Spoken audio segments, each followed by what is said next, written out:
Have you ever walked through an old city and noticed something odd? Windows on the ground floor that seem half buried, or doors that lead straight into the pavement. We're told it's just the city settling or the streets being raised over centuries. But what if it's evidence of something much bigger?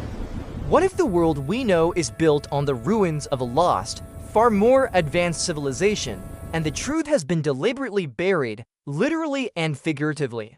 Stay with me, because today we read digging into one of the most compelling and suppressed stories in history, the Great Cataclysm of the late 1600s and the buried truth of the year 1700. The official story of our past is a neat, linear progression.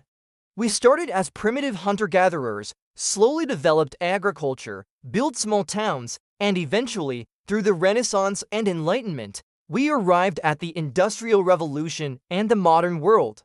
It's a clean, simple story, but what if it's a lie?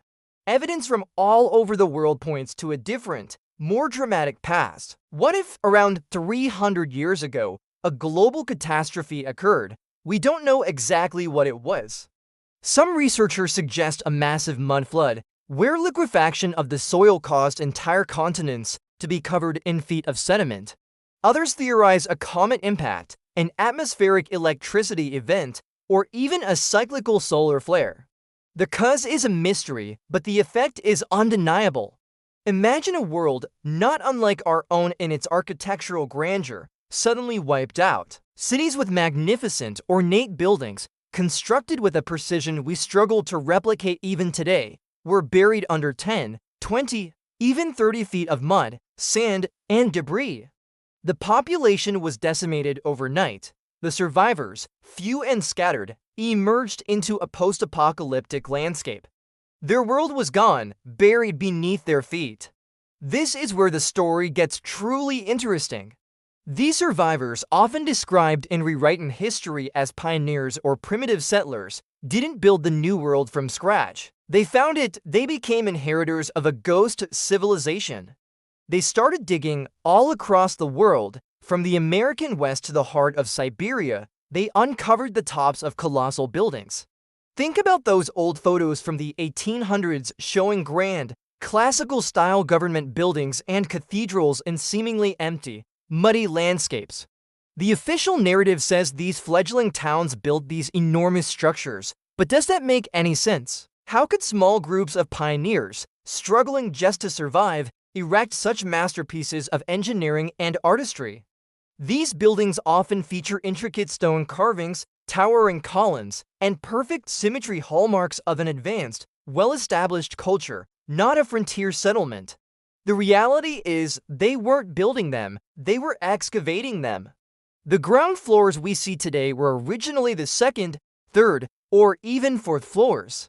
The real ground floors remain buried, silent witnesses to a forgotten era. Take a look at early photographs and paintings of major cities in the 18th and 19th centuries. You'll often see vast, empty streets flanked by stunning architecture. Paris, St. Petersburg, Chicago, they appear as magnificent but deserted stage sets. Where are all the people who supposedly built and lived in these sprawling metropolises? The population figures from this period just don't add up. Historians tell us of explosive population growth, but it seems biologically and logistically impossible. It's far more likely that these cities were already there, and the population was slowly moving in, repopulating a world that was once much more densely inhabited. This lost civilization is sometimes referred to as the Tartarian Empire, or simply the Old World. If you look at maps from before the 1700s, you lines see a vast territory called Tartaria covering much of Asia and even parts of the Americas. It was depicted as a powerful, established empire.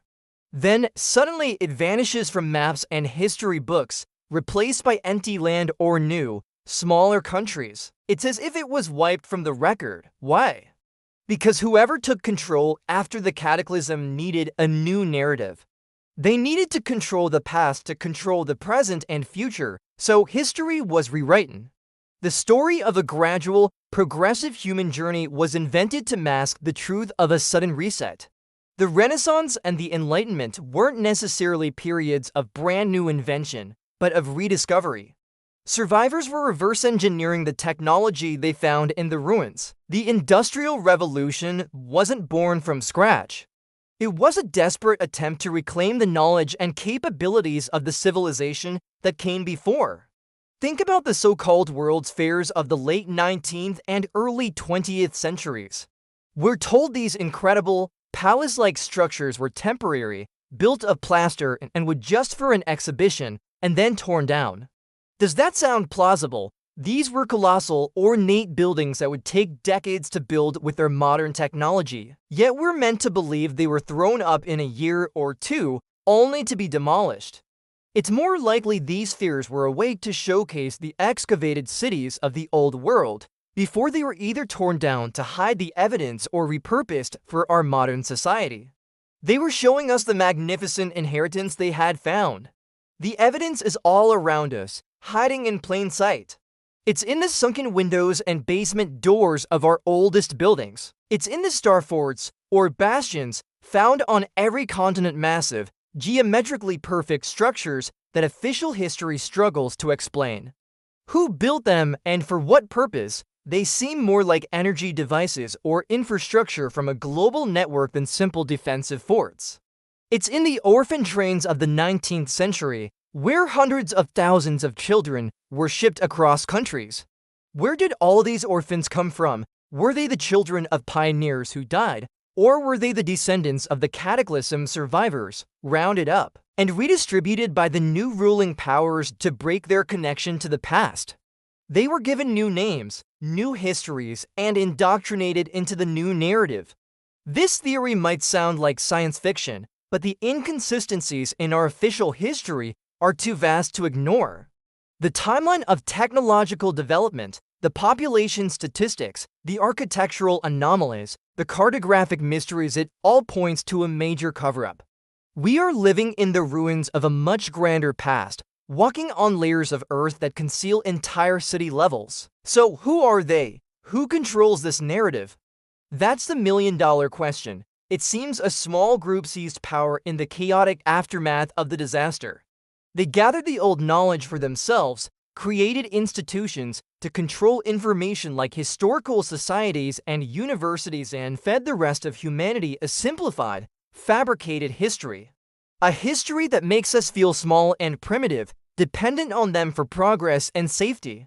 A history that disconnects us from our true potential and heritage. The implications are staggering. If a civilization this advanced could be wiped out and erased from memory in just a few hundred years, what does that say about our own? Could it happen again? Are we being kept in the dark about cyclical natural disasters or other potential threats? The truth isn't hidden in some secret vault. It's buried right under our feet. All you have to do is start looking, question the world around you. Next time you see a building with windows that disappear into the sidewalk, don't just dismiss it. Ask why, look at old photographs with fresh eyes. Dig into historical records and maps for yourself. The more you look, the more you'll see the cracks in the official story. We are all archaeologists of the truth. We've been lied to about who we are, where we come from, and what humanity is capable of, but the story is starting to unravel. The buried truth of 1700 is coming to light, one shovelful of dirt at a time. It's time to start digging. Thanks for joining me on this journey down the rabbit hole. If this topic blew your mind, be sure to hit that like button and subscribe for more deep dives into the hidden corners of our history. What do you think happened? Let me know your theories in the comments below. Until next time, keep questioning everything.